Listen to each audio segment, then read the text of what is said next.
કરી સુરતમાં પૂર્વ કોર્પોરેટર પ્રકાશ દેસાઈની ધરપકડ કરવામાં આવી છે। આરટીઆઈના નામે ખંડણી માંગવાના આરોપમાં ધરપકડ કરવામાં આવી છે।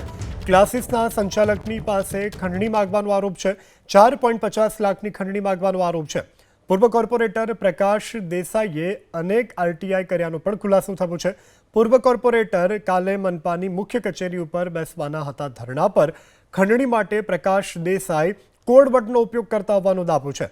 ધરણા માટે થિયેટર અને ખંડણી માટે ટિકિટ કોડવર્ડનો દાવો કરવામાં આવી રહ્યો છે। આરટીઆઈના નામે ખંડણી માંગવાના આરોપમાં ધરપકડ કરવામાં આવી છે। ક્લાસીસના સંચાલકની પાસે ખંડણી માંગવાનો આરોપ છે। 4.50 લાખની ખંડણી માંગવાનો આરોપ છે। પૂર્વ કોર્પોરેટર પ્રકાશ દેસાઈએ અનેક આરટીઆઈ કર્યાનો પણ ખુલાસો થયો છે। પૂર્વ કોર્પોરેટર કાલે મનપાની મુખ્ય કચેરી ઉપર બેસવાના હતા ધરણા પર। ખંડણી માટે પ્રકાશ દેસાઈ કોડવર્ડનો ઉપયોગ કરતા હોવાનો દાવો છે। ધરણા માટે થિયેટર અને ખંડણી માટે ટિકિટ કોડવર્ડનો દાવો કરવામાં આવી રહ્યો છે।